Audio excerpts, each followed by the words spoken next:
In the harsh Dakota Territory of 1873, Willa James sits in the town's only church, her pregnant belly straining against her worn black dress. The preacher's wife whispers behind her fan about the charitable arrangement she's orchestrated, pairing the destitute widow with Bo McKenna, the broken cowboy who once rode broncs like thunder across the plains. The townspeople snicker at what they see as divine comedy, two damaged souls bound together by pity and circumstance. Bo wheels himself to the altar, his weathered hands gripping the chair that's become his horse, his eyes holding storms that haven't broken yet. Willa doesn't flinch when she sees him. She sees past the chair, past the town's cruel joke, to the man who still carries the heart of a rider. But when that flood comes roaring down from the mountains, threatening everything they've built together, will Bo find a way to ride again? Before we jump back in, tell us where you're tuning in from. And if this story touches you, make sure you're subscribed, because tomorrow I've saved something extra special for you. The wind never stopped blowing in Clearwater, Dakota Territory. It carved the faces of the living and polished the bones of the dead, carrying with it the scent of prairie grass, dust, and dreams deferred.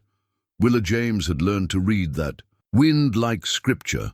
When it came from the north, it brought snow and hardship. From the south, it whispered promises that rarely kept. She stood at the window of the cramped room above Henley's general store, one hand pressed against the small of her back, the other cradling the swell of her belly. 7 months along now, and the child seemed eager to make its presence known, kicking against her ribs with the restless energy of someone who'd inherited their father's impatience. Thomas had been like that, always moving, always working, always believing that tomorrow would be better than today. The grain elevator loomed in the distance, a wooden monument to broken promises. 6 months ago, Thomas James had climbed those rickety stairs for the last time, carrying a bag of tools and whistling Sweet Betsy from Pike. The machinery had seized without warning, crushing him beneath gears meant to feed the territory's growing towns. The grain elevator key still hung on a nail by their door, tarnished brass that caught the morning light like a small, cruel joke. Mrs. Cordelia Patterson, the preacher's wife, had appeared at Willa's door 3 days after the funeral, her face arranged in what she considered appropriate sympathy. She wore her Sunday dress, despite it being Tuesday, and her gloves were spotless white, the kind of detail that spoke of a woman who'd never worked a day in her life. "Willa, dear," she'd said, settling herself into Thomas's chair without invitation, "we need to discuss your situation." The situation, as Mrs. Patterson delicately termed it, was simple enough. Willa James was 24 years old, widowed, pregnant, and had exactly $17 to her name. In the harsh mathematics of frontier life, this equation rarely solved itself favorably. "There's a man," Mrs. Patterson had continued, her voice dropping to what she imagined was a conspiratorial whisper. "Bo McKenna. Perhaps you've heard of him?" Willa had heard of him, certainly. Before his accident, Bo McKenna had been something of a legend in these parts, a rider who could stay on any bronc, rope any steer, and charm any woman within 100 miles. They said he'd ridden in Wild West shows, performed for crowds in Chicago and Denver, lived the kind of life that made young men pack their bags and head west with stars in their eyes. That was before Diablo, a black stallion with the disposition of a prairie storm. The horse had launched Bo 20 feet through the air and into a stone wall with enough force to shatter his spine and every dream he'd ever carried. Now Bo McKenna spent his days in a wheelchair, living in a cabin on the outskirts of town, forgotten by the same crowds that had once cheered his name. "It would be," Mrs. Patterson had said, smoothing her skirts, "a Christian arrangement, beneficial to all parties." The arrangement, as she outlined it, was simple. Bo needed someone to care for him, and Willa needed a provider. The fact that neither party had been consulted on this matter seemed irrelevant to Mrs. Patterson's grand design. She'd already spoken to the preacher about performing the ceremony, already arranged for the cabin to be made suitable, already informed the Ladies' Aid Society that they'd be providing a modest wedding supper. Willa had listened with the patience of a woman who'd learned early that arguing with Mrs. Patterson was like arguing with the wind, possible, but ultimately pointless. When the older woman finished her presentation, Willa simply nodded and said, "When?" Now, 3 days later, she stood in her wedding dress, the same black wool she'd worn to Thomas's funeral, hastily altered to accommodate her growing belly, and wondered if she was making the biggest mistake of her life. The cabin that would be her new home sat on 5 acres of stubborn prairie, half a mile from the nearest neighbor. Bo had built it himself in better days when his hands were steady and his back was strong. It was a simple structure, 2 rooms, a stone fireplace, and a well that ran clear even in the driest summers. Thomas had always spoken admiringly of Bo's craftsmanship, the way he'd chosen each log and fitted each joint with the precision of a man who understood that winter showed no mercy to sloppy work. Bo McKenna himself was a different matter entirely. Willa had seen him only twice since his accident. Once at the general store, buying supplies with the grim efficiency of a man who wanted to finish his business and leave, and once at Thomas's funeral, where he'd sat in the back row and left. Before anyone could approach him with well-meaning sympathy. He was 35 years old, though the accident had aged him in ways that had nothing to do with time. His hair, once the color of sun-dried wheat, had taken on streaks of premature gray. His hands, still strong from years of rope work, bore the calluses of a man who'd had to relearn how to do everything. His eyes, the pale blue of winter sky, held a wariness that Willa recognized, the look of someone who'd learned not to expect too much from life. The wheelchair was well made, crafted by Jorgensen the wheelwright, with the same attention to detail he brought to his wagons. The wheels were large enough to handle prairie terrain, the seat cushioned with leather that Bo maintained with the care he'd once given to his saddles. It was a practical machine, built for function rather than comfort, and Bo handled it with the same easy competence he'd once shown with horses. The townspeople of Clearwater had greeted news of the upcoming wedding with reactions ranging from pity to amusement. The charitable saw it as a Christian solution to 2 pressing problems. The less charitable whispered about the wisdom of pairing 2 broken people and placing bets on how long the arrangement would last. Dr. Amos Whitley, who'd attended both Thomas's death and Bo's recovery, had been more direct in his assessment. "That boy's got more fight in him than folks give him credit for," he'd told Willa during one of her prenatal visits. "The accident took his legs, not his spirit, though sometimes I wonder if he knows the difference." The preacher, Reverend Samuel Morrison, had approached the upcoming ceremony with the gravity of a man performing surgery rather than celebrating love. He'd met with both bride and groom separately, explaining the seriousness of the vows they were about to take, the importance of Christian duty in marriage, and the need for patience as they learned to live together. "Marriage," he'd said to Willa, his weathered face creased with concern, "is not about feelings, my dear. It's about commitment, about honoring God through our actions. What you and Mr. McKenna are undertaking is noble, but it will require strength you may not know you possess." The Ladies' Aid Society had thrown themselves into wedding preparations with the enthusiasm of women who rarely got to organize anything more exciting than church suppers. They'd cleaned the cabin from floor to ceiling, stocked the pantry with preserves and dry goods, and arranged for Widow Larson to donate a rocking chair that had belonged to her late husband. Martha Henley, whose husband ran the general store, had taken it upon herself to provide Willa with the practical advice she assumed the young woman would need. "A man in his condition," she'd said while helping Willa alter her dress, "well, you'll need to be patient, very patient.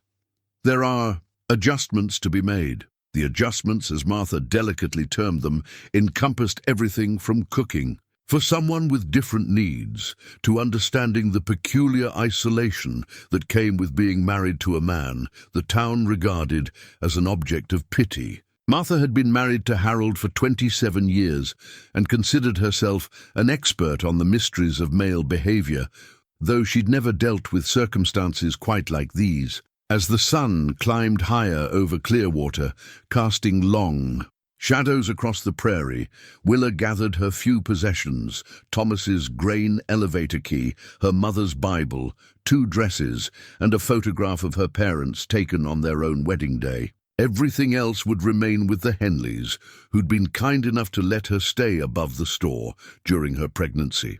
The church bell began to toll, calling the town to witness what Mrs. Patterson insisted on referring to as a blessed union. Willa took one last look at herself in the cracked mirror, smoothed her dress over her belly, and stepped out into the Dakota wind. Whatever came next, she thought, could hardly be worse than the loneliness she was leaving behind. The wedding ceremony lasted exactly 11 minutes, which Reverend Morrison later claimed as a personal record for brevity without sacrificing the sacred nature of the occasion. Willa stood beside Beau's wheelchair at the altar, her hand resting lightly on his shoulder, not from affection, but because the weight of the child made standing for long periods increasingly difficult. Beau had dressed for the occasion in his best: shirt, pressed trousers, and a vest that had seen better days, but still carried the dignity of careful maintenance. Around his waist he wore a belt with silver conchos, and attached to that belt were the spurs he'd worn during his riding days, polished silver with intricate engravings that caught the church's dim light. They served no practical purpose now, but Willa understood their significance. A cowboy's spurs were more than equipment. They were identity, heritage, promise. That Beau had chosen to wear them today spoke of hope, or perhaps defiance. The congregation was smaller than Mrs. Patterson had hoped, but larger than Willa had expected. Most of Clearwater's permanent residents had come, along with a handful of ranchers from the surrounding area who remembered Beau's glory days. They filled perhaps half the church's 20 pews, their faces displaying the careful neutrality that frontier people wore when witnessing events they weren't quite sure how to judge. Dr. Whitley served as witness for the bride, his presence lending medical authority to what some considered a questionable match. Jorgensen the wheelwright stood for Beau, his massive hands folded respectfully, his usually jovial face solemn with the weight of the moment.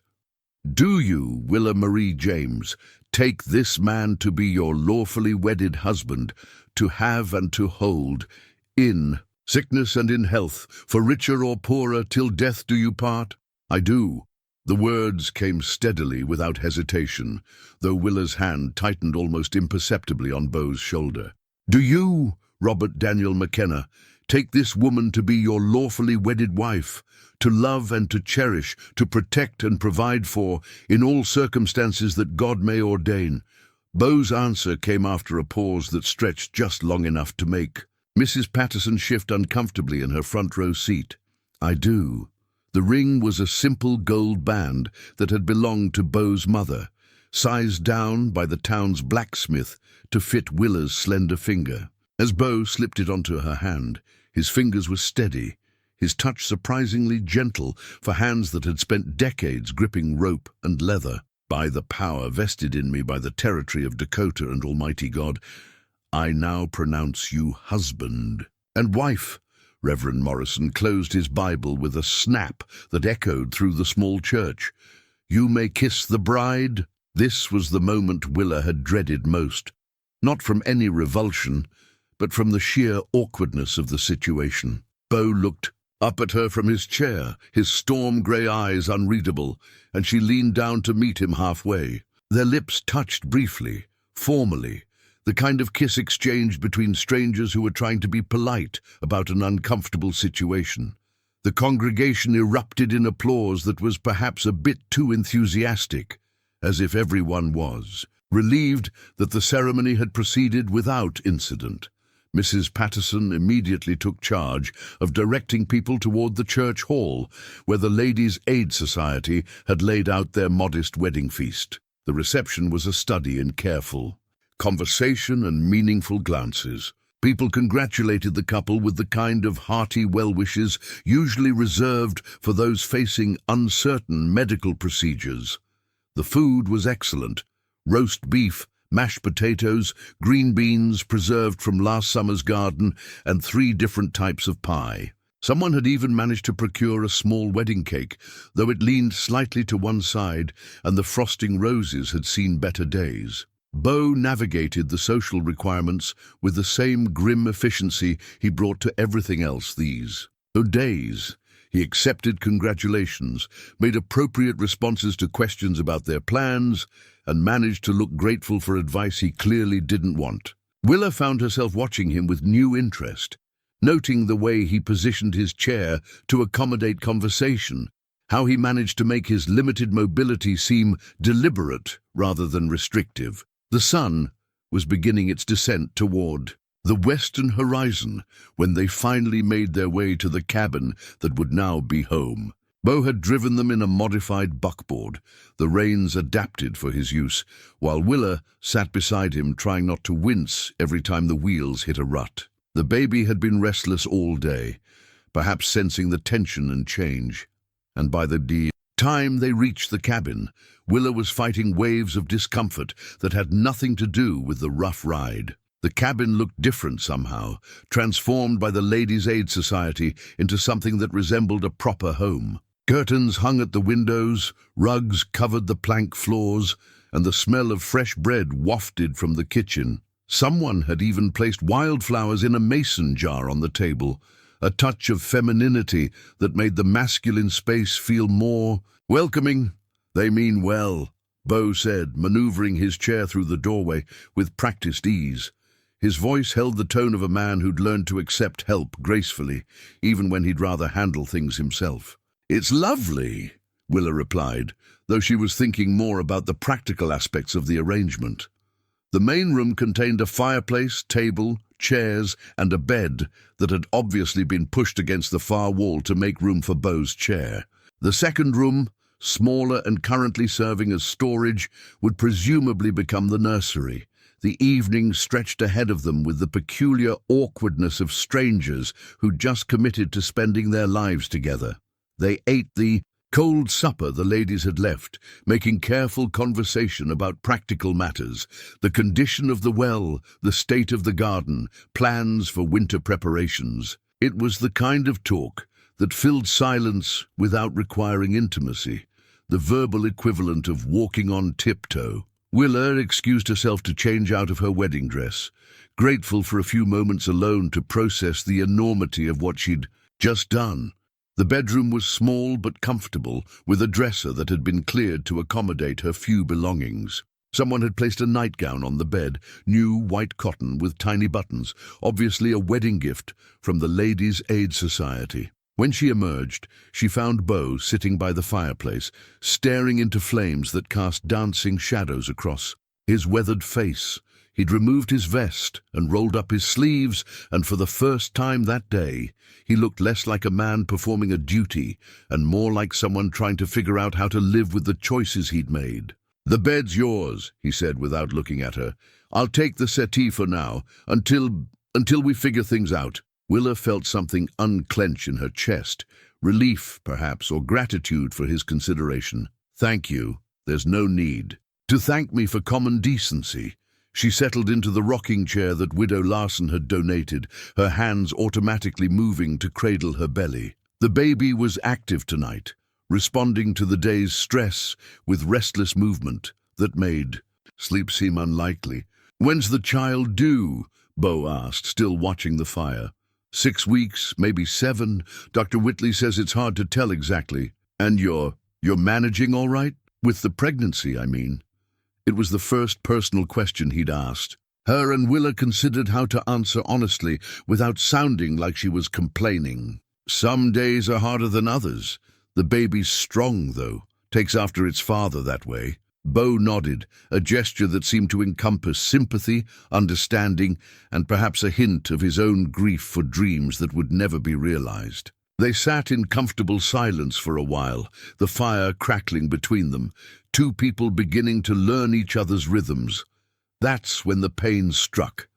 Sudden, sharp, radiating from her lower back around to her belly with an intensity that made her gasp and double over. The rocking chair creaked as she gripped its arms, her knuckles white with strain. "Willa?" Beau's voice cut through the haze of discomfort. "What's wrong?" "I don't know," she managed between gasps. "Something's different." Beau was moving before. She finished speaking, wheeling his chair across the room with swift efficiency. His hands, steady and sure despite everything else, reached for her wrists, checking her pulse, his touch professional and reassuring. How long since the last pain like this? There haven't been any. Not like this. Another wave hit, stronger than the first, and Willa couldn't suppress a cry. Beau's jaw tightened, and she saw him make a decision that would define their marriage from its very first night. "I'm getting Dr. Whitley," he said, already reaching for his coat. "Can you manage until I get back?" "Beau, you can't," she started. To protest, thinking of the dark road, the distance to town, his limitations. "Watch me," he said, and wheeled himself toward the door with the determination of a man who just remembered what it meant to have something worth fighting for. As the door closed behind him and she heard the sound of his modified buckboard. Pulling away into the night, Willa realized that their marriage had already moved beyond the careful politeness they'd planned. Crisis, it seemed, had a way of cutting through pretense and revealing what people were really made of. The pain came again, and she gripped the arms of the rocking chair, waiting for her husband to return. Dr. Whitley arrived within the hour, his medical bag bouncing against his hip as he followed Beau through the cabin door. The older man's face was flushed from the ride, but his hands were steady as he examined Willa, asking questions in the calm, methodical way that had earned him the trust of every family within 50 miles. "False labor," he pronounced after what felt like an eternity of prodding and listening. "Common enough with first babies, especially after a day of stress and excitement. The child's not ready yet, but your body's practicing for the real event." Willa sagged against the pillows someone had propped behind her, relief making her limbs feel heavy. "So the baby's all right. Strong heartbeat. Good position. You just need rest, and I mean real rest. No heavy lifting, no long days on your feet. Your husband here will need to take over the household duties for a while." Beau, who had been silent since the doctor's arrival, cleared his throat. "I can manage that." Dr. Whitley studied him with the frank assessment of a man who'd known Beau since he was a wild-haired boy riding calves at church socials. "I expect you can. Might even do you some good, having someone to take care of again." After the doctor left with promises to check on Willa in a few days, an awkward domesticity settled over the cabin. Beau proved surprisingly adept at managing household tasks from his chair. He'd adapted his techniques over the months since his accident, learning to cook on a stove lowered to accommodate his reach, to clean using long-handled tools he'd fashioned himself, to maintain a home that functioned around his limitations rather than despite them. Willa watched from the bed where she'd been confined, noting the careful precision with which he moved, the way he'd organized everything within easy reach. There was something almost meditative about his approach to daily tasks, as if the rhythm of domestic work provided a structure that other parts of his life had lost. "You don't have to stay in bed all day," he said on the second morning, bringing her breakfast on a tray he'd balanced across his lap. Doc said rest, not complete inactivity. Fresh air might do you good.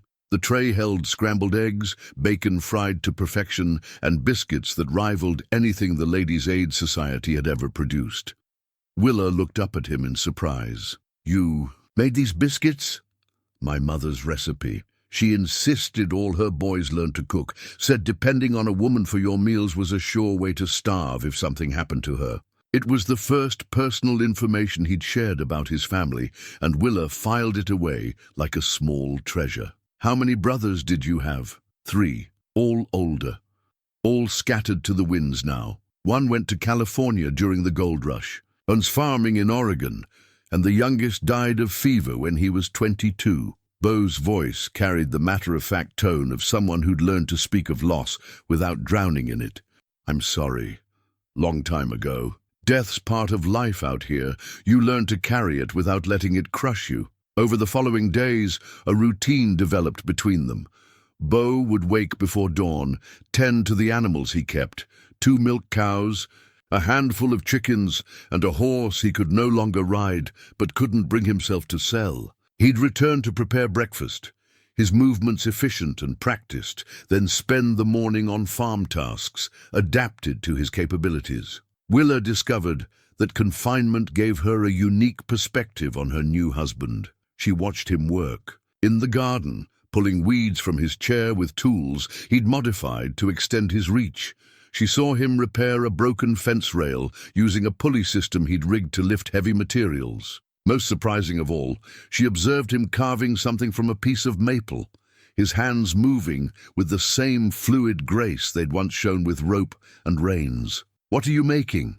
she asked one afternoon, when curiosity finally overcame. Politeness. Beau held up the partially completed object, a wooden spoon with an unusually long handle.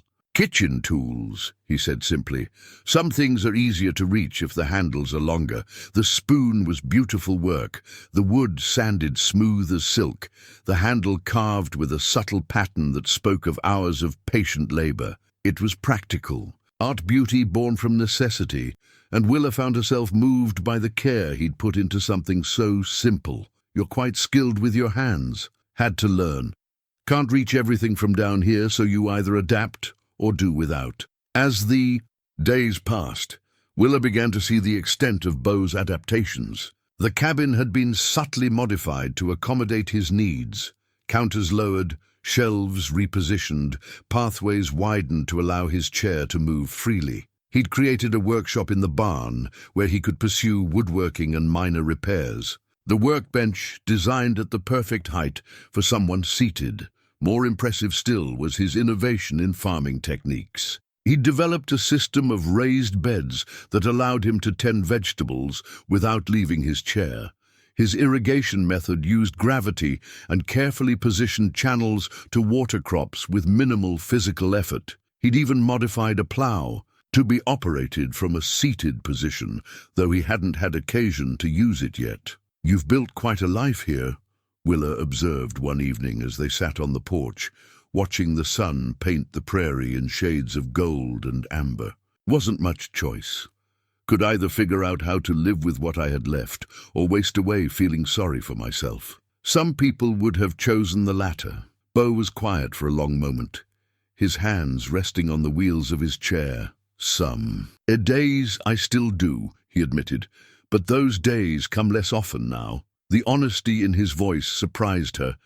Since their wedding, Beau had been unfailingly courteous, but emotionally distant, as if he were determined to be a proper husband without allowing her too close to whatever pain he carried. This glimpse of vulnerability felt like a gift, carefully given. "Do you miss it? Riding, I mean." "Every day," the answer came without hesitation. "Not just the riding itself, but the freedom, I suppose. The feeling that you could go anywhere, do anything, be anyone you wanted to be. Now I'm whoever this chair lets me be." Willa shifted in her own chair, feeling the baby move restlessly against her ribs. "Maybe we're all limited by something. You have your chair, I have this pregnancy. Other people have fear or lack of money or a dozen other things that hold them back. Doesn't make it easier." "No," she agreed, "but it makes it less lonely, knowing you're not the only one figuring out how to live with limitations." That night, as Willa settled into bed and Beau arranged his blankets on the settee, she felt something shift between them. Not love, that would take time if it came at all, but understanding. They were both people who'd had to rebuild their lives around circumstances they hadn't chosen, and perhaps that shared experience could be the foundation for something stronger than mere convenience. The baby kicked against her ribs as if in agreement, and Willa placed her hand on her belly, wondering what kind of world she was bringing her child into. Whatever challenges lay ahead, At least the child would have a father who understood that strength wasn't measured by what a person could do, but by how they responded when those abilities were taken away. Outside, the prairie wind sang its eternal song, carrying with it the promise of change and the challenge of endurance. Inside the cabin, two people who'd started as strangers began the slow, careful work of learning to be partners in whatever came next. The first hard frost came early that year, coating the prairie grass with crystals that turned the world into something from a fairy tale. Will awoke to find Bo already up, stoking the fire to chase away the chill that had crept through the cabin's walls during the night. Steam rose from his coffee cup as he sat, she corrected herself, at the window, watching the sun burn away the frost with methodical precision. "Winter's coming fast," he said without turning around. "We'll need to start bringing in the last of the garden soon." Willa eased herself out of bed, her movements careful and deliberate. At 8 months pregnant, everything required planning: how to stand, how to walk, how to bend without losing her balance.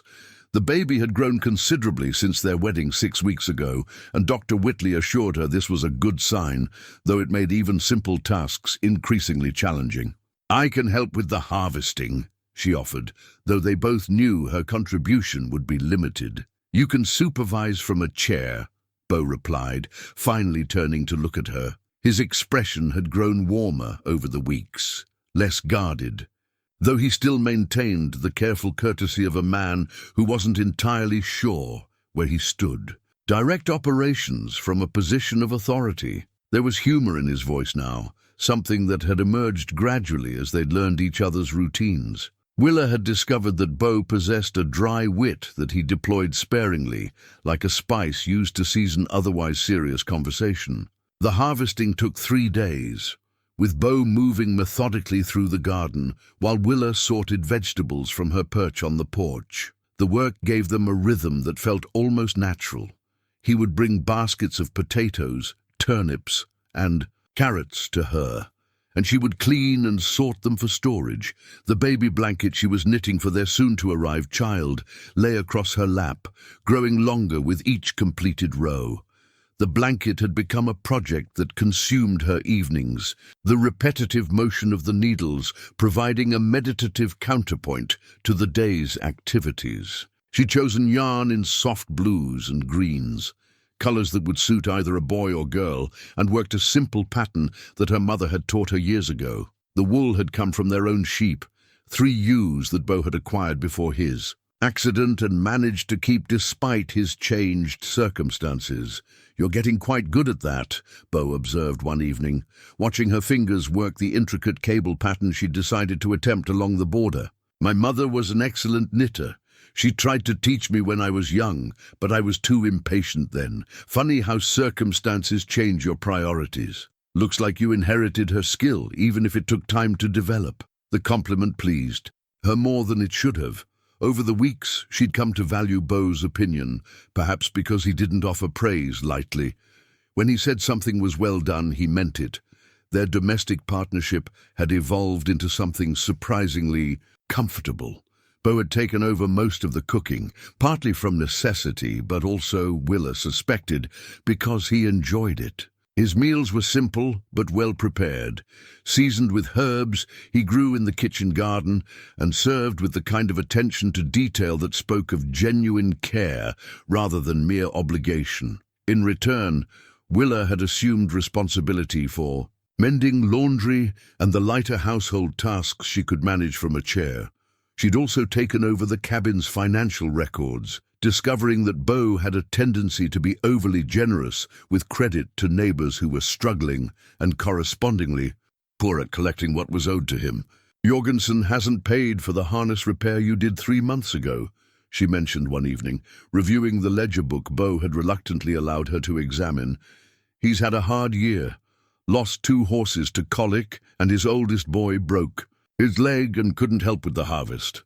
That's very sympathetic, but sympathy doesn't pay for winter supplies." Bo looked uncomfortable with the conversation, the way men often did when practical matters of money intruded on their sense of honor. I can't ask a man to pay when he's struggling to feed his family. You're not asking him to pay. You're asking him to honor his debt.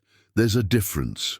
The discussion had led to their first real disagreement, a careful, polite argument about the balance between charity and survival that revealed fundamental differences in how they approached the world. Beau's impulse was to help others, even when it cost him dearly.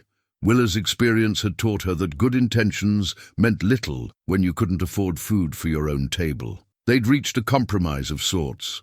Beau would continue his generous instincts, but Willa would track the accounts and ensure they didn't extend more credit than they could afford to lose. It was a small thing, perhaps, but it felt like progress toward becoming true partners rather than polite strangers sharing the same roof. The compromise had been tested when Sarah Brennan arrived at their door on a cold October morning. Her 3 young children in tow and desperation written across her wind-burned face. Her husband had been injured in a threshing accident, and they faced the prospect of winter without adequate supplies or income. Beau's immediate response was to invite them in, offer food, and begin calculating how much he could spare from their own stores. Willa watched him make mental inventories, saw him preparing to give away resources they couldn't easily replace, and felt the familiar tension between compassion and practicality. "We can help," she said before Beau could make commitments they might regret, "but let's be smart about it." What followed was an hour of careful negotiation that satisfied everyone involved. The Brennan family received immediate aid, food, warm clothes, and a loan that would see them through winter. In return, Sarah would help with household tasks that were becoming difficult for Willa to manage, and her oldest boy, 12-year-old Michael, would assist Beau with farm work that required 2 sets of hands. "You're quite the diplomat," Beau said, after the family had left, with their arms full of supplies and their faces bright with relief. "I'm practical. There's a difference between helping people and letting them become dependent. This way, everyone maintains their dignity." Beau nodded slowly, and Willa could see him processing the lesson. It was another small step in their ongoing education about each other, another piece of evidence that their hasty marriage might have more solid foundations than either had dared to hope. As November arrived with its promise of shorter days and longer nights, Willa found herself genuinely looking forward to the baby's arrival, not just because she was tired of being pregnant, though that was certainly true, but because she wanted to see how Beau would respond to becoming a father. She'd watched him with the Brennan children, noted his patience and gentle humor, and thought that perhaps the child growing beneath her heart would be lucky in ways she was only beginning to understand. The blanket was nearly finished now, its soft folds ready to welcome a new life into a home that had become something neither of its adult inhabitants had expected.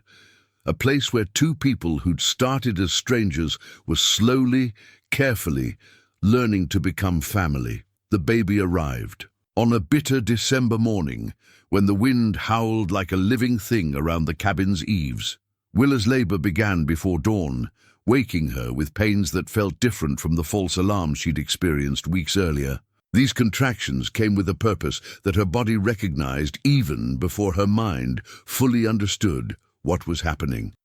Beau woke to find her gripping the edge of the bed, her face pale in the lamplight he'd quickly lit. His training in emergency situations, learned during years of dealing with injured horses and cowboys, served him well now. He moved with calm efficiency, sending young Michael Brennan racing through the pre-dawn darkness to fetch Dr. Whitley while he prepared the cabin for what was to come. Sarah Brennan arrived first, her experienced hands and steady presence proving invaluable as Willa's labor intensified. Dr. Whitley followed an hour later, his medical bag in one hand and a bottle of whiskey in the other, the latter being standard equipment for frontier births, useful for both sterilization and fortification. "Everything looks normal," the doctor pronounced after his examination. "Strong, healthy baby, good position. This shouldn't take too long for a first child." But labor, like prairie weather, followed its own schedule. The hours stretched into afternoon, then toward evening, with Willa moving between the bed and the rocking chair, seeking positions that would ease the increasing intensity of her contractions. Bo stayed close, offering water when she could drink it, a steady hand when she needed support, and the kind of quiet presence that spoke louder than words. Emma Rose McKenna entered the world just as the sun was setting, her first cry strong, enough to rattle the windows. She was perfect. 10 fingers, 10 toes, a head full of dark hair, and lungs that announced her displeasure with the cold world she'd been thrust into. "She's beautiful," Bo whispered, his voice rough with emotion, as Dr. Whitley placed the cleaned and wrapped baby in his arms. The sight of the burly ex-cowboy cradling the tiny infant with infinite gentleness brought tears to Sarah Brennan's eyes and made Willa's heart clench with an emotion she couldn't quite name. The first weeks of Emma's life established rhythms that none of them had anticipated. Bo proved to be a natural father, rising for nighttime feedings without complaint, changing diapers with the same methodical precision he brought to every task, and spending hours simply watching the baby sleep with an expression of wonder that transformed his weathered features. "You'd think she was the first baby ever born," Willa observed one morning, finding Bo at the kitchen table with Emma nestled in the crook of his arm while he attempted to eat breakfast one-handed. "Maybe she is," he replied seriously. "The first one that was ever mine to protect, anyway." The word mine carried weight that Willa was still learning to interpret. Bo had embraced fatherhood with an intensity that suggested he'd found something he'd been searching for without realizing it. Emma wasn't his biological child, but biology seemed irrelevant to the bond that had formed between them almost instantly. Winter deepened around their small family, bringing challenges that tested their resilience in new ways. The modified saddle that Bo had been secretly working on in the barn became a necessity rather than a mere project, when their horse, Ranger, developed a limp that required daily attention. The saddle, redesigned to accommodate Bo's paralyzed legs while still allowing him to ride, represented months of careful engineering and stubborn determination. Willa discovered the extent of Bo's innovation when she found him in the barn one morning, mounted on Ranger for the first time since his accident. The saddle was a marvel of adapted design, broader than traditional models, with supports that held his legs in position and straps that secured him safely in place. Most impressive was the freedom it gave him to use his upper body strength to control the horse through reins and subtle weight shifts. "You're riding again," she said, not quite believing what she was seeing. "After a fashion," Bo's voice carried a mixture of pride and caution. "It's not the same as it was, but it gets me where I need to go." The ability to ride, even in this modified way, opened new possibilities for their small farm. Bo could now check on cattle in distant pastures, travel to neighboring farms more easily, and restore some of the mobility that his accident had taken away. More importantly, Willa could see what the achievement meant to him, not just practically, but emotionally.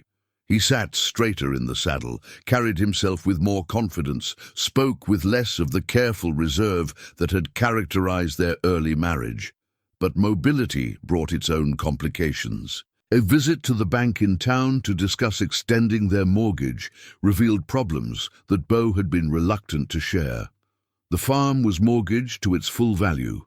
Payments were behind due to poor crop yields and unpaid debts from neighbors, and the banker's patience was wearing thin. "We need to discuss your situation, McKenna," Harold Fitzpatrick had said, his tone carrying the kind of finality that made strong men nervous. "The bank can't carry accounts indefinitely, especially when there's no clear path to repayment." The ride home had been conducted in the kind of silence that spoke louder than arguments.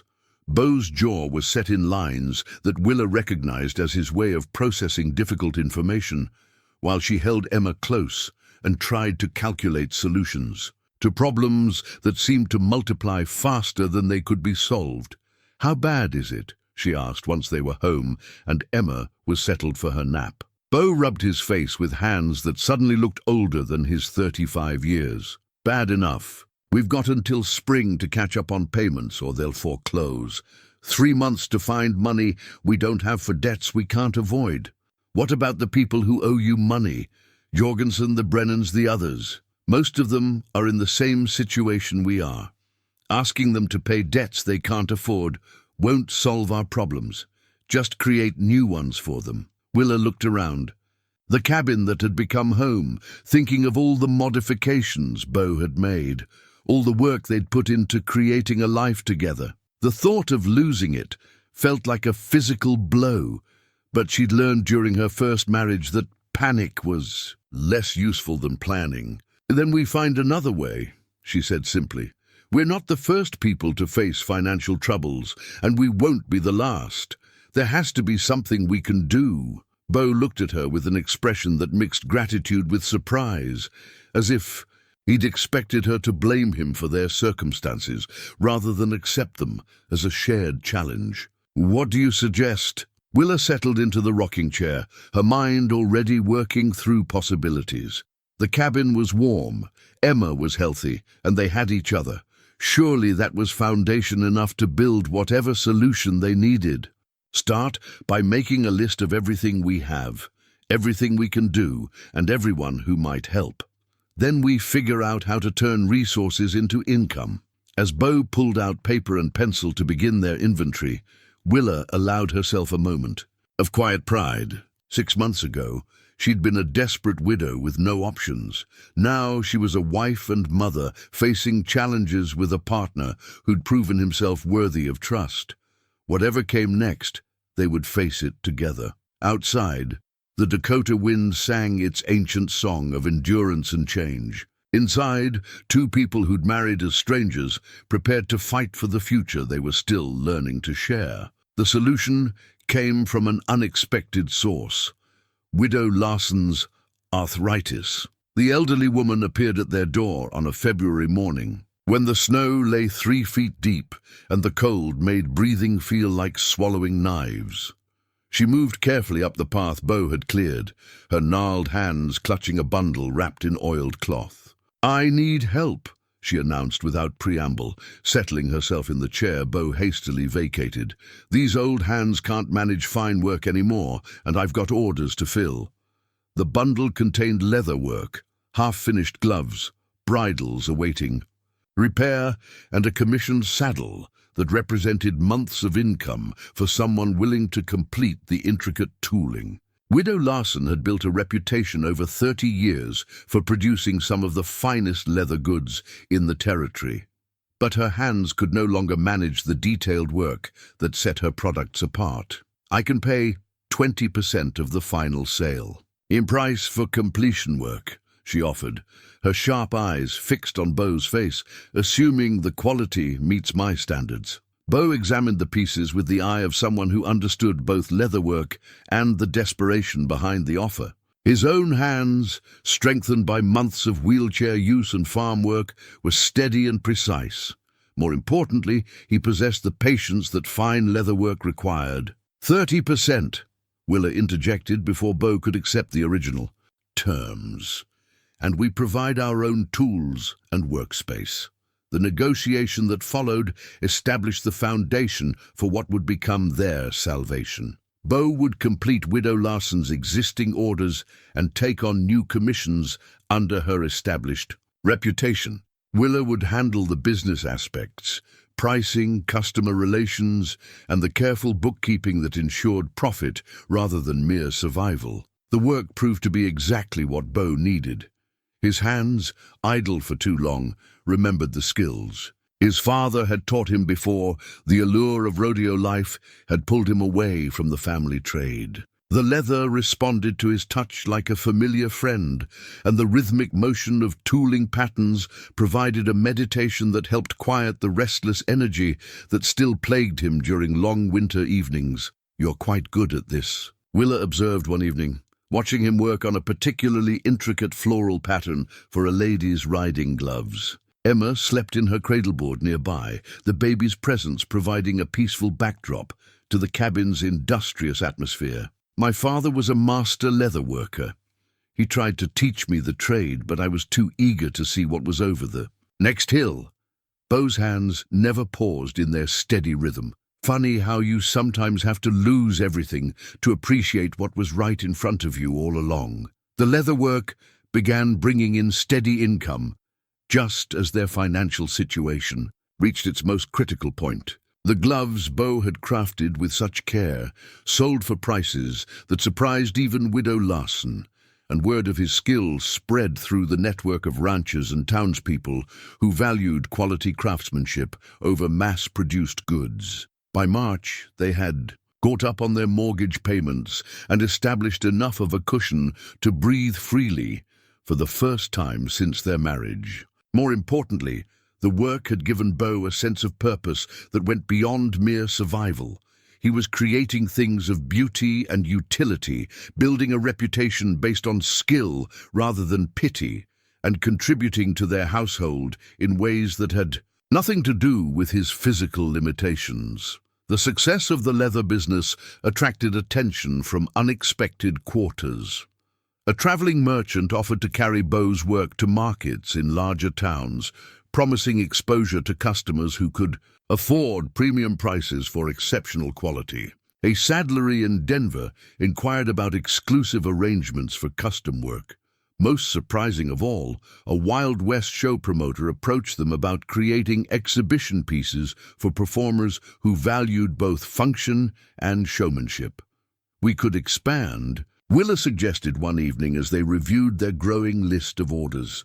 Hire help, increase production, maybe even open a proper shop in town. Beau considered the suggestion while carefully beveling the edge of a gun holster destined for a sheriff in Cheyenne. Expansion means debt, risk, pressure to produce quantity over quality. I'm not sure that's what I want. What do you want? The question hung in the air between them, loaded with implications that went far beyond business decisions. Beau set down his tools and looked at her, really looked at her, for the first time in months. What he saw was a woman who had grown, from desperate widow to confident partner, someone who had embraced the challenges of frontier life and made herself indispensable not through dependence, but through competence. I want what we have, he said finally. This cabin, this work, this life we've built together. I want Emma to grow up knowing that her father creates beautiful things with his hands, not that he owns a business that creates products for profit. The admission revealed something that Willa had suspected but never voiced. Beau's accident had changed more than his ability to walk. It had fundamentally altered his relationship with ambition, success, and the measurement of a man's worth. The boy who had left home seeking adventure and acclaim had been replaced by a man who valued stability, craftsmanship, and the quiet satisfaction of work well done. Then we stay small, she agreed. We take the orders we want, charge what our work is worth, and build something that will last. The conversation was interrupted by Emma's cry from her cradleboard. Beau wheeled over to pick her up, his movements practiced and confident. As he settled the baby against his shoulder, Willa felt a warmth that had nothing to do with the fire crackling in the hearth. Somewhere during the long winter months, while they struggled with debts and learned to work together, while Beau rediscovered his hands' capability and she found her own strength, they had become something neither had expected when they spoke their vows in Mrs. Patterson's charitable arrangement. They had become a family. Spring arrived early that year, bringing with it the kind of weather that made even confirmed pessimists believe in second chances. The snow melted quickly, revealing ground that was rich and ready for planting. Beau's leatherwork had established their financial security, but the farm still called to him with the promise of new beginnings. I want to try something different this year, he announced one morning as they planned the garden layout.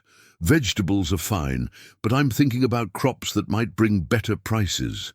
Maybe some of that new wheat variety Henderson's been talking about. Willa looked up from the seed catalogues spread across the kitchen table, noting the excitement in Beau's voice. It was the same tone he'd used when describing his plans for the leather business, the sound of a man who had found something worth working toward. What did you have in mind? As Bo outlined his vision for diversifying their farm operations, Willa found herself nodding in agreement. They had learned to trust each other's judgment, to combine her practical caution with his innovative spirit. Whatever they decided to plant, whatever risks they chose to take, they would face the results together.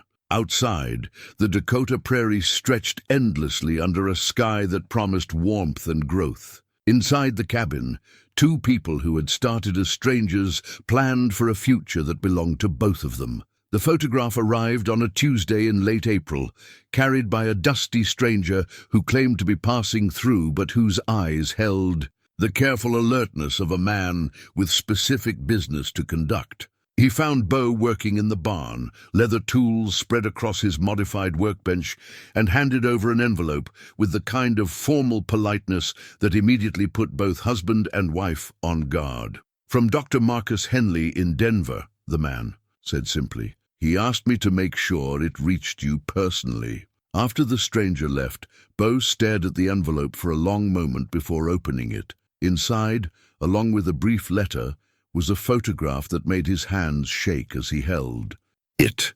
The image showed him in his glory days, mounted on a magnificent bay stallion, arms raised in victory after a successful ride, his face bright with the kind of joy that comes from doing exactly what you were born to do. But it wasn't the photograph that stunned him into silence. It was what Dr. Henley had written on the back in careful script. Patient exhibited full sensation and movement in lower extremities following experimental treatment. Recovery documented June 1891, 3 months post-injury. Why did you disappear? Willa found him an hour later, still sitting motionless in his chair, the letter and photograph clutched in his hands. When she read the contents, her own face went pale with the implications of what Dr. Henley was suggesting. "I don't understand," she said, settling into a nearby chair with Emma in her arms. "What does this mean?" Bo's voice, when he finally spoke, carried the weight of a confession that had been buried for almost 2 years. "Dr. Henley was the specialist they brought in after my accident. He tried a new procedure, something involving electrical stimulation and surgery to reduce swelling on my spine. For a few weeks, I was getting feeling back in my legs, some movement. Everyone said it was a miracle. And then I ran." The words came out flat, emotionless, as if he were reciting someone else's story. "I couldn't handle the hope, the expectations, the possibility that I might get everything back, only to lose it again. So I left Denver, came here, told everyone, including myself, that I was permanently paralyzed." Willa stared at him, trying to process the enormity of what he was telling her. "You chose this? You chose the wheelchair, chose to let everyone believe you were helpless, chose to let me marry you, thinking you were disabled?" "I was terrified," Bo said simply. "Terrified of hope, terrified of disappointment, terrified of being the man I used to be." That man was reckless, selfish, cared more about his own glory than about anything or anyone else. This man, he gestured to himself, this man learned to value different things. The revelation hung between them like a physical presence, altering everything Willa thought she knew about their marriage, their life together, the choices they had both made. Emma began to fuss, sensing the tension in the room, and Willa automatically rocked her while her mind raced through implications. "Can you walk?" she asked finally. "I don't know. It's been 2 years since I've tried. The sensation comes and goes. Always has. Some days I can feel my legs, some days I can't. I've been too afraid to find out if the movement came back too." Willa set Emma in her cradleboard and moved to kneel in front of Bo's chair. Her hands, steady despite her emotional turmoil, reached for his legs through the blanket that perpetually covered them. "Can you feel this?" Bo's sharp intake of breath was answer enough. "Yes." "And this?" She pressed against his thigh, watching his face for reactions. "Yes." "Then try," she said simply, "try to move them. What followed was perhaps the most excruciating 10 minutes of both their lives. Beau's face contorted with effort and fear as he attempted movements he'd convinced himself were impossible. At first, nothing happened. Then gradually, almost imperceptibly, his right foot began to twitch inside his boot. "My God," Willa whispered. "Beau, look." The movement was minimal, a flexing of his ankle, a slight bend at the knee, but it was undeniably there. Beau stared at his legs as if they belonged to a stranger, his face cycling through disbelief, joy, and terror in rapid succession. "I can feel them," he said, his voice breaking. "I can actually feel them." But the miracle of potential recovery was overshadowed by a more immediate concern. If Beau's paralysis had been partly self-imposed, if he had chosen to abandon treatment that might have restored his mobility, then what did that say about everything else? About their marriage, their partnership, the life they had built together? Based on what she now realized were false premises. "Why are you telling me this now?" she asked, though she suspected she already knew the answer. Beau reached into his pocket and withdrew a second letter, this one bearing the official seal of the territorial government. "Because Henderson brought this by yesterday while you were visiting the Brennans. There's going to be a territorial inquiry into flood preparedness. They want me to serve as emergency coordinator for our district." Willa read the letter with growing understanding. The territory was establishing a network of emergency coordinators, people with the skills and knowledge to organize community responses to natural disasters.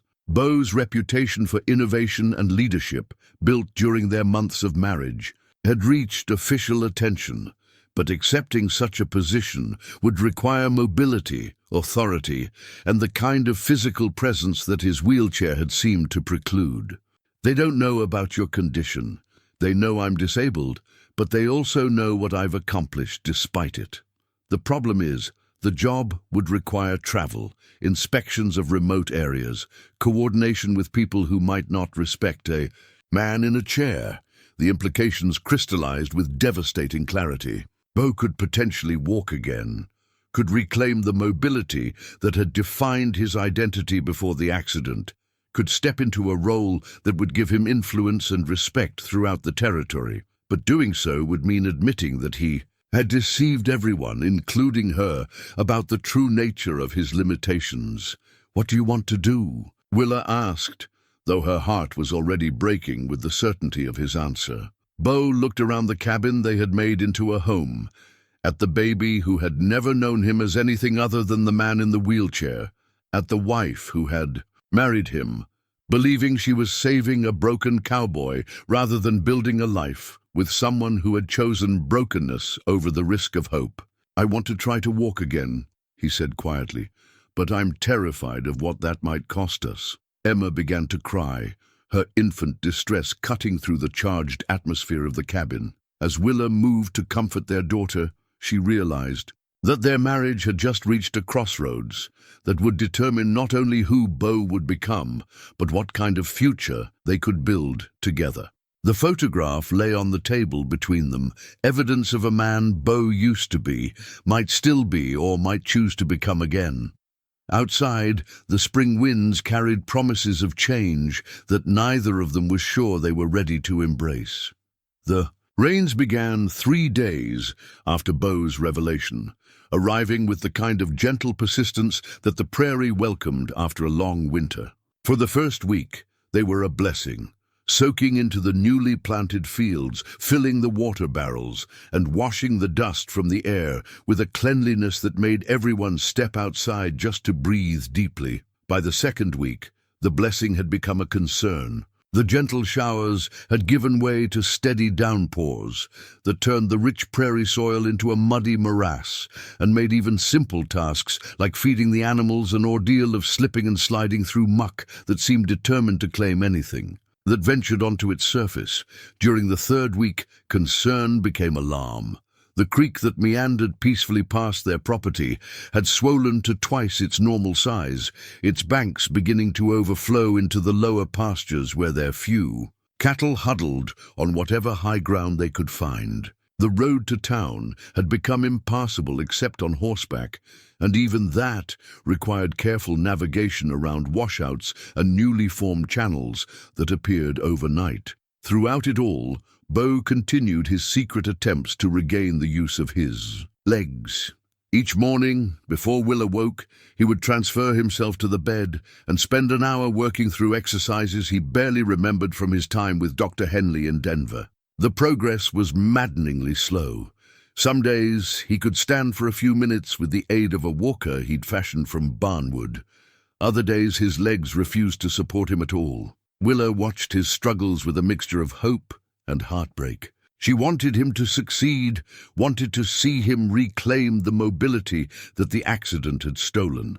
But she also feared what his recovery might mean for them, for the partnership they had built on the foundation of his limitations. The man who might walk again was not the same man who had learned to find contentment in a wheelchair, and she wasn't sure which version of Bo she was married to. Their conversations during this period were careful, circling around the enormous questions that neither felt ready to address directly. What would happen if he could walk? Would he accept the territorial position? Would he still want the quiet life they had built together, or would the old restlessness return with his recovered mobility? The emergency bell arrived on a Tuesday, carried by 3 men who rode through the steady rain with the kind of grim determination that spoke of urgent business.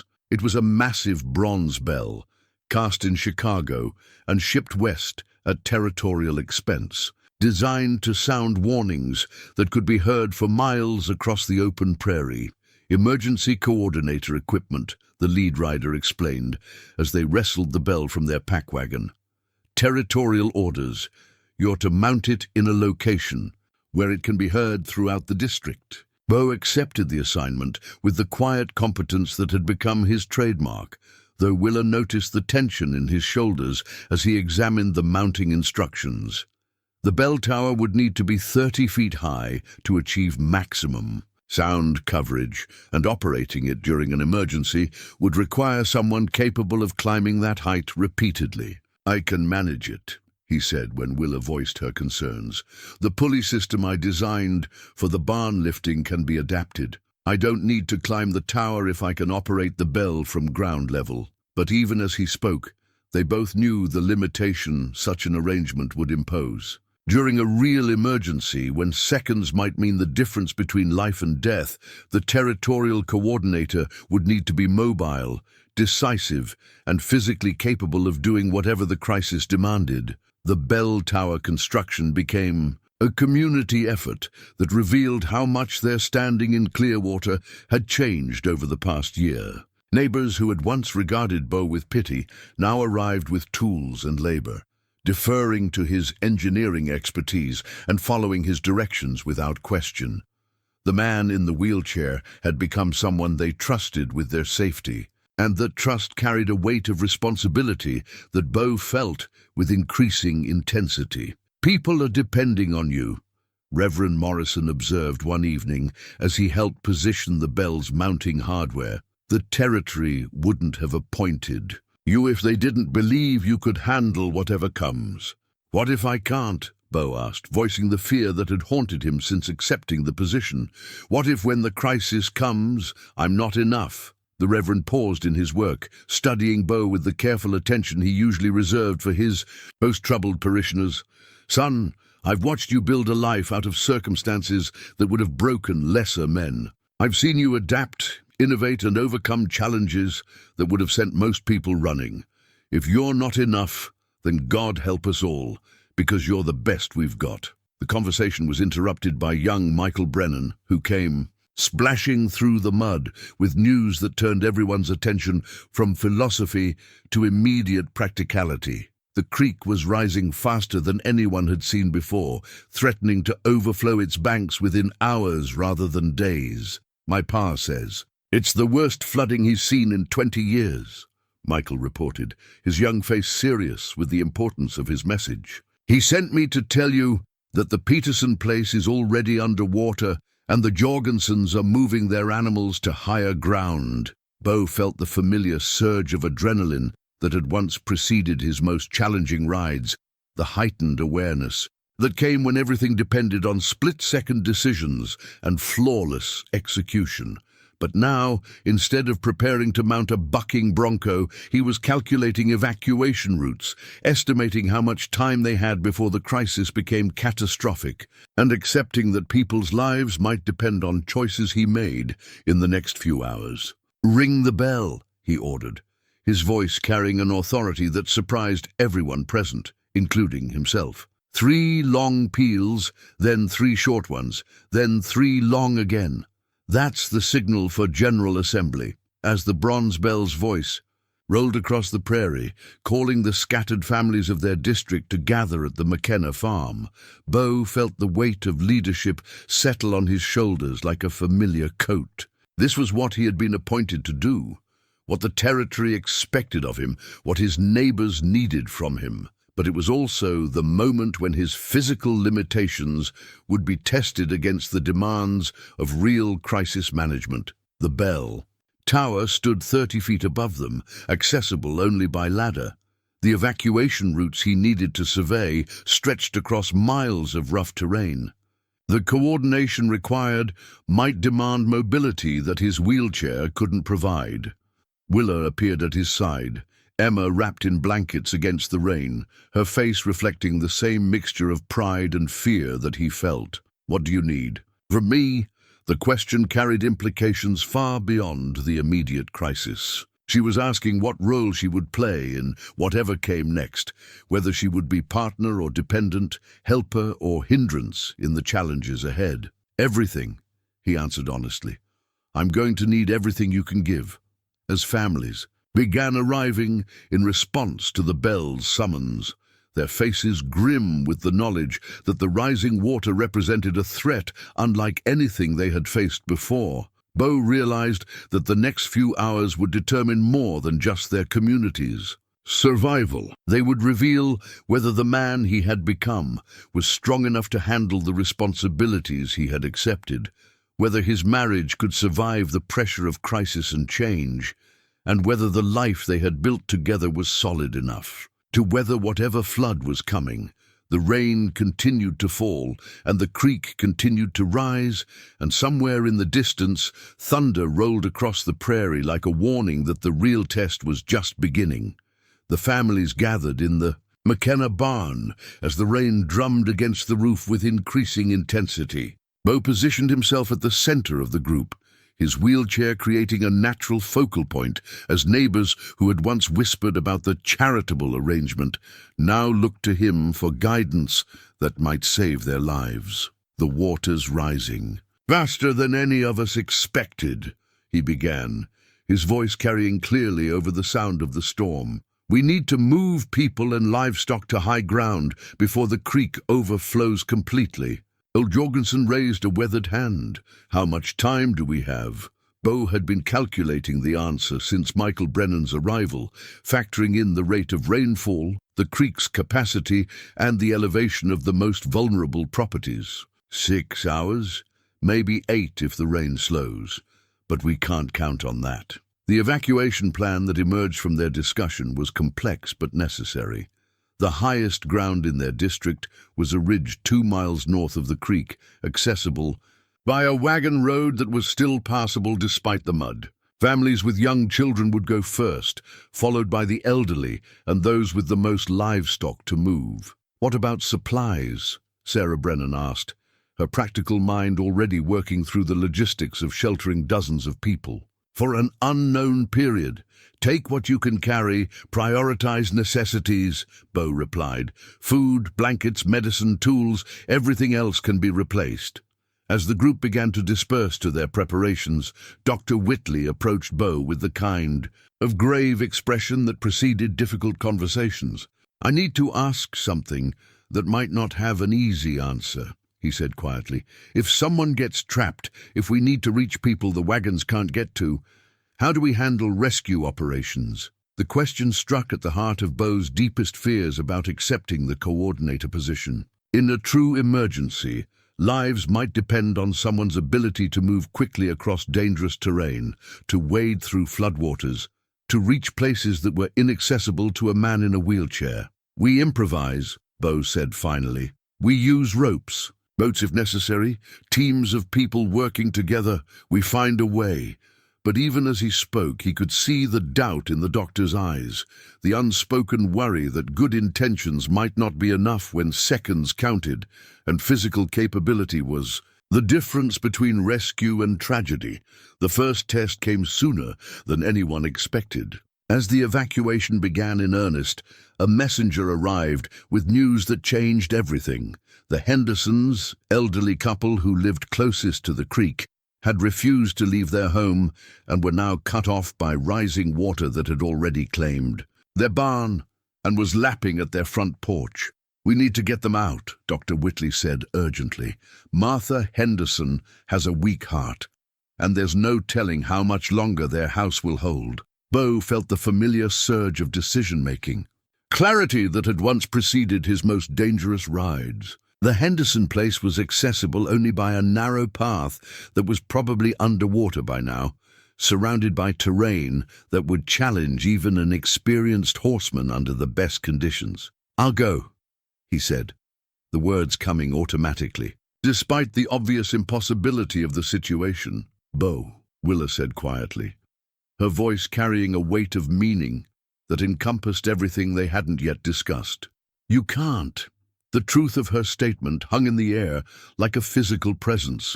He couldn't wade through floodwater in a wheelchair, couldn't navigate the treacherous path to the Henderson place, couldn't carry two elderly people to safety when he couldn't even carry himself.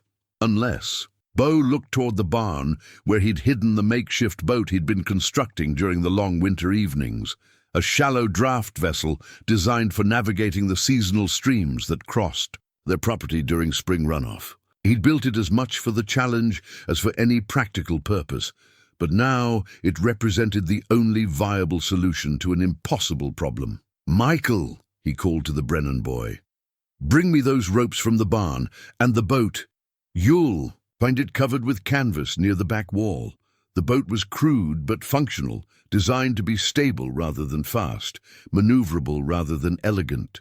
As Bo examined its construction with the eye of someone whose life might soon depend on its reliability, he felt the old familiar assessment of risk versus necessity that had guided his decisions during his rodeo days. You can't be serious. Dr. Whitley protested as he realized what Bo was planning.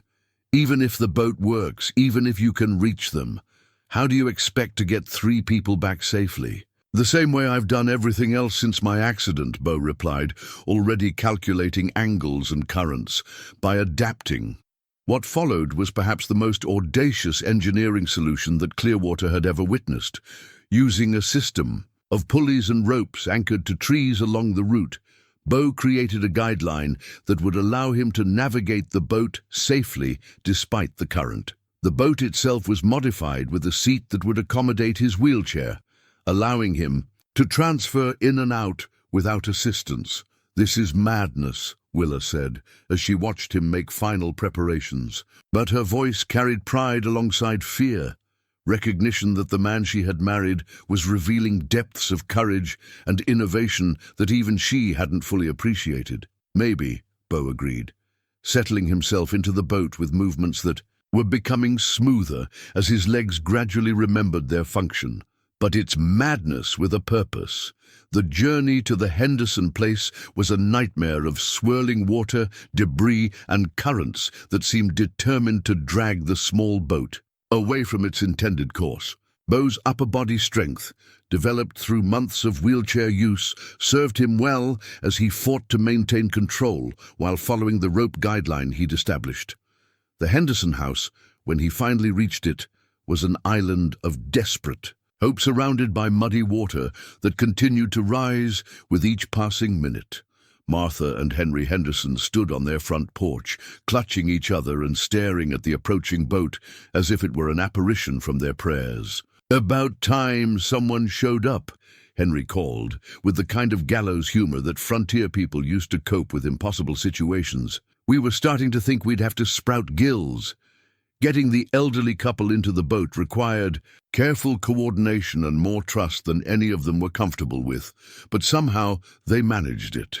Martha Henderson, despite her weak heart, proved surprisingly resilient as she settled into the boat's center while her husband positioned himself to help with balance. The return journey was even more treacherous, weighted down with 3 people, instead of 1, fighting currents that had grown stronger in the brief time Bo had been away. But the rope guideline held, the boat proved seaworthy, and Bo's determination proved stronger than the flood that threatened to claim them all. They reached safety to cheers from the assembled families, but Bo barely heard the celebration. His attention was focused on Willa's face as she helped him from the boat, on the mixture of relief, pride, and something deeper that shone in her eyes. "The Hendersons are safe," Dr. Whitley announced to the group, "thanks to our coordinator's ingenuity and courage," but Bo knew the real test was just beginning. The water was still rising, more people would need evacuation, and the next crisis might require solutions that even his innovative spirit couldn't provide. As he looked around at the faces of his neighbors, people who now looked to him not with pity but with respect and trust, Bo realized that the flood had revealed something he hadn't expected. He didn't need to walk to be the man these people needed him to be. He just needed to be himself. The dam break came at dawn, announced by a sound like thunder that wouldn't stop. Bo woke to the vibration traveling through the ground itself, a deep rumble that spoke of catastrophic failure somewhere upstream. Within minutes, riders were arriving with news that confirmed everyone's worst fears. The earthen dam that had held Mill Creek in check for 15 years had given way under the relentless pressure of accumulated rainfall. "Wall of water coming down the valley," gasped young Peterson. His horse lathered from hard riding. "Maybe 20 feet high, moving faster than anything I've ever seen. It'll reach the main creek in less than an hour." The mathematics were brutal and simple. When that water hit the already swollen creek system, it would create a flood of biblical proportions. Everything in the lowlands would be swept away.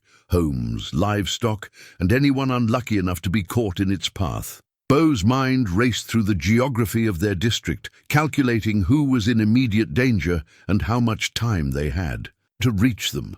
The Brennan family had moved to high ground the day before, but their nearest neighbors, the Kowalskis, had refused evacuation and were now directly in the flood's path.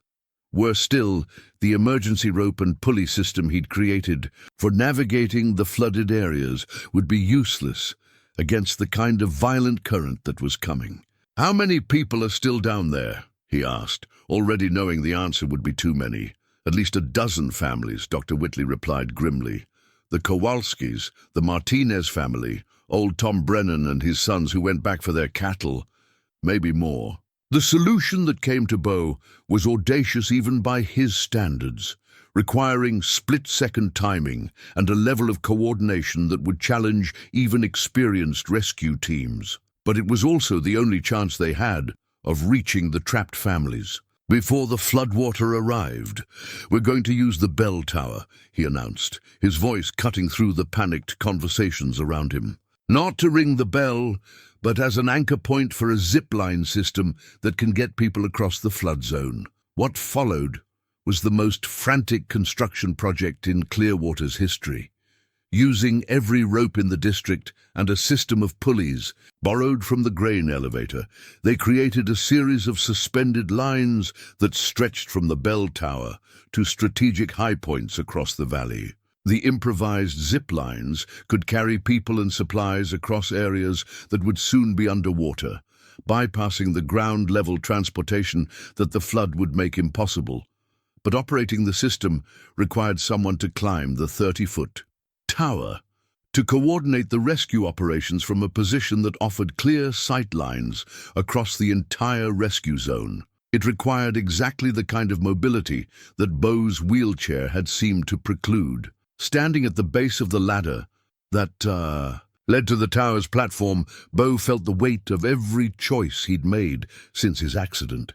He could feel sensation in his legs, could move them with increasing strength and control, but he'd never tested them against the demands of a 30-foot climb with other people's lives hanging in the balance.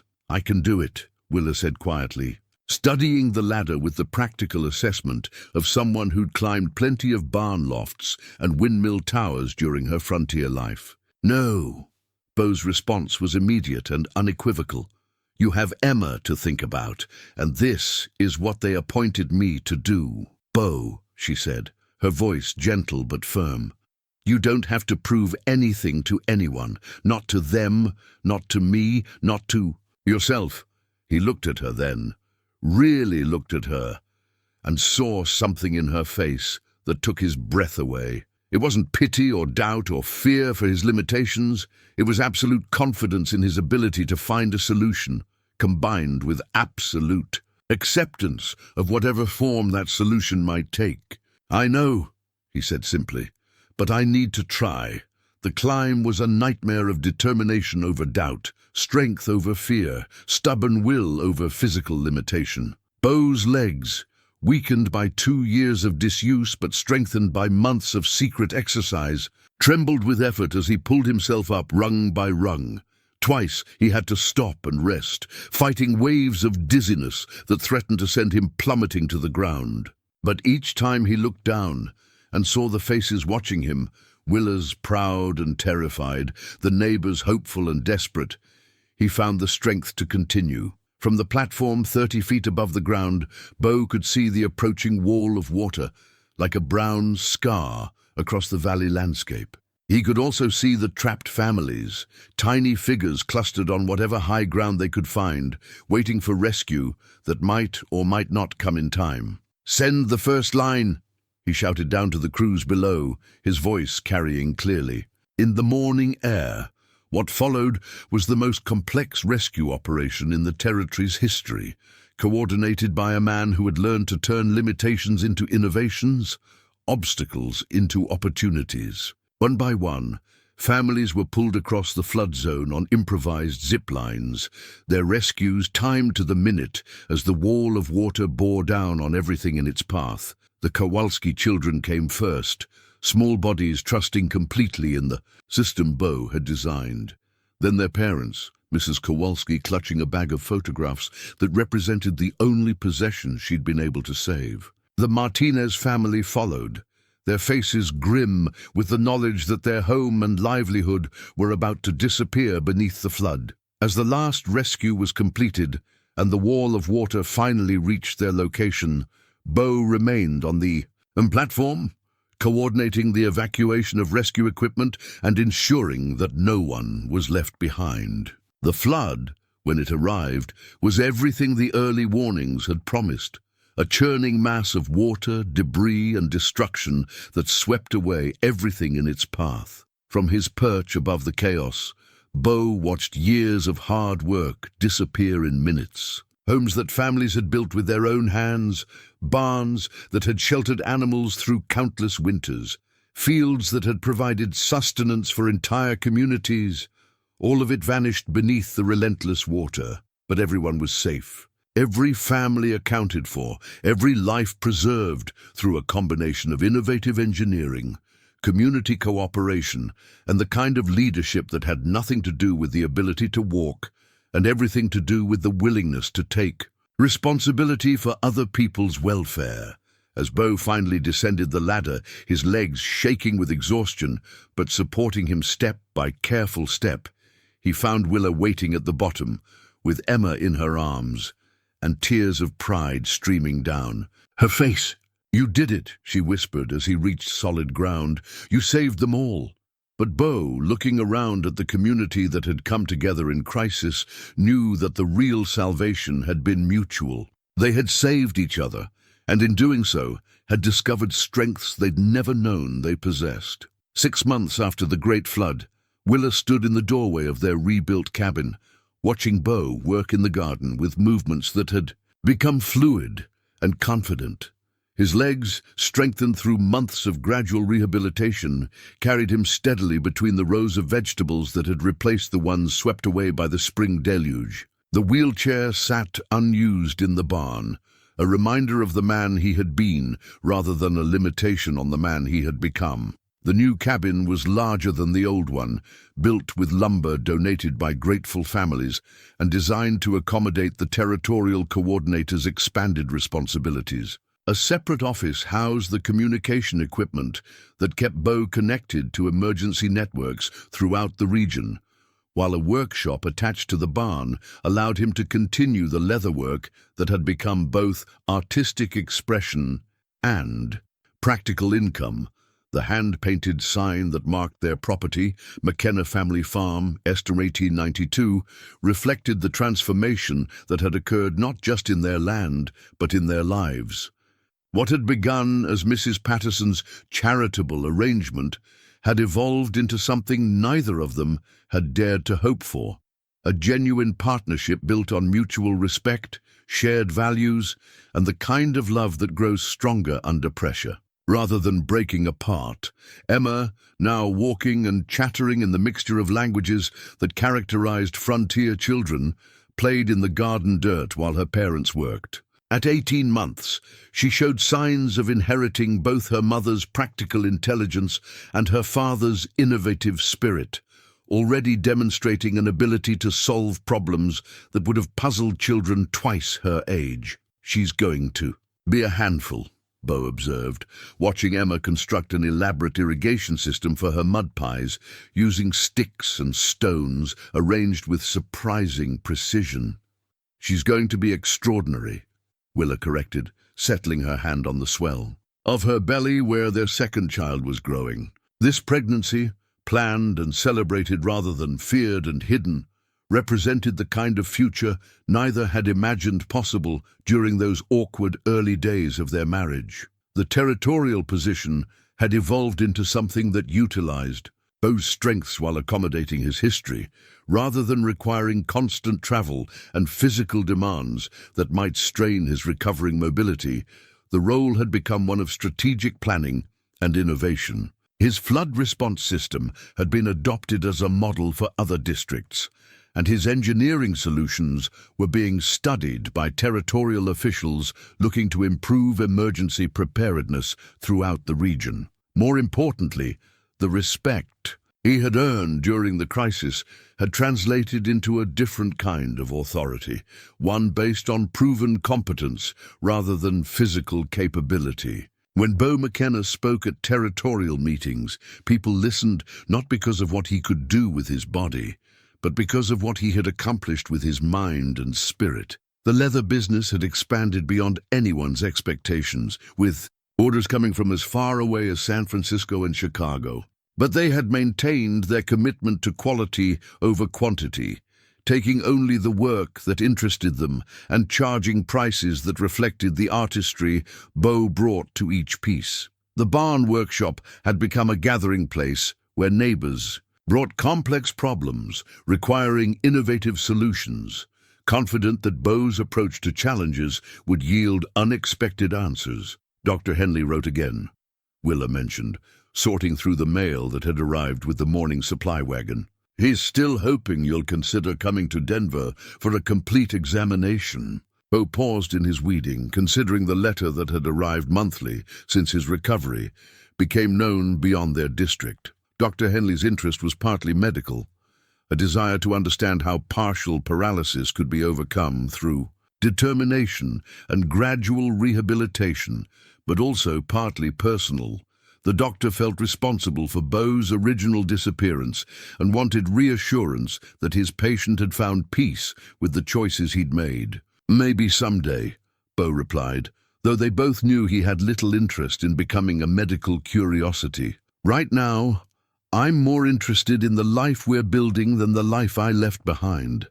The sentiment reflected a wisdom that had emerged from their shared trials.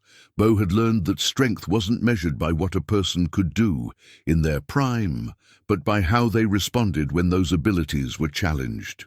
Walking again was a gift, but it was not the source of his worth or the foundation of his identity. Willa had learned her own lessons about the nature of partnership and the difference between loving someone for what they could provide versus loving them for who they chose to be. The man she had married out of desperation had become someone she would choose again without hesitation. not because his circumstances had improved, but because his character had been revealed through adversity. As the sun began its descent toward the western horizon, painting the rebuilt prairie in shades of gold and amber that reminded them both of that first evening when they had sat as strangers trying to navigate an impossible situation. The McKenna family gathered on their porch for the evening ritual that had become their tradition. Bo read aloud from the territorial newspaper, sharing news of the wider world with voices that carried the measured cadence of someone who had learned to value words as much as actions. Emma listened with the solemn attention of a child who understood that this was important, even if she couldn't yet grasp all the meaning. Willa worked on the blanket for their coming child, her needles clicking, in rhythm with the evening songs of crickets and tree frogs. "Listen to this," Bo said, finding an article that caught his interest. They're planning to establish a territorial college focused on agricultural innovation and emergency management.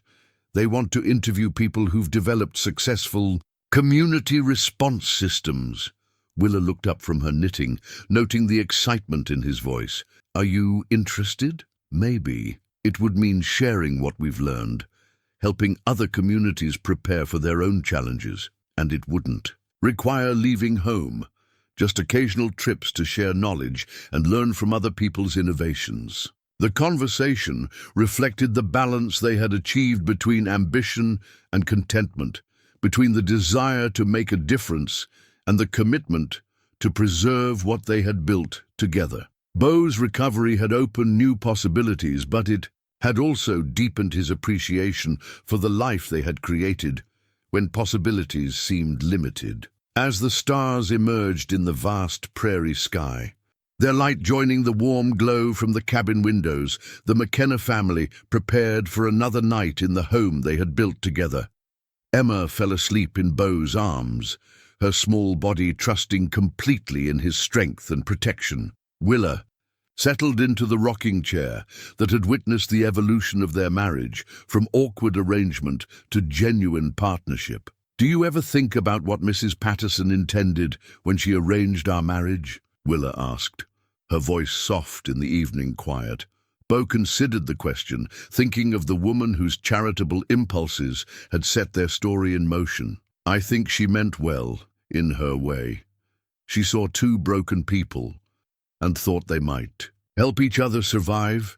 She couldn't have known we'd do more than survive." "No," Bo agreed, looking around at the life they had created together, the home, the family, the community respect, the work that gave meaning to their days. "She couldn't have known we'd thrive." The word hung in the evening air like a benediction, carrying with it the weight of all they had overcome and the promise of all they might still become. They had started as strangers, bound together by circumstance and desperation. They had become partners, then friends, then lovers, and finally, family in the truest sense of the word. Outside, the Dakota wind sang its eternal song of endurance and possibility. Inside the cabin, two people who had learned that love could grow from the most unlikely soil settled into sleep, surrounded by the evidence of a life built not on perfection, but on the willingness to keep trying, keep adapting, keep finding ways to be better tomorrow than they had been today. In the morning, there would be new challenges to face, new problems to solve, new opportunities to serve their community and build their future. But tonight, they rested in the knowledge that they had become more than the sum of their individual limitations. They had become proof that with enough determination, creativity, and love, any obstacle could be transformed into the foundation for something beautiful. The pregnant widow and the paralyzed cowboy had indeed become the pride of the plains, not through the restoration of what they had lost, but through the creation of something entirely new and entirely their own.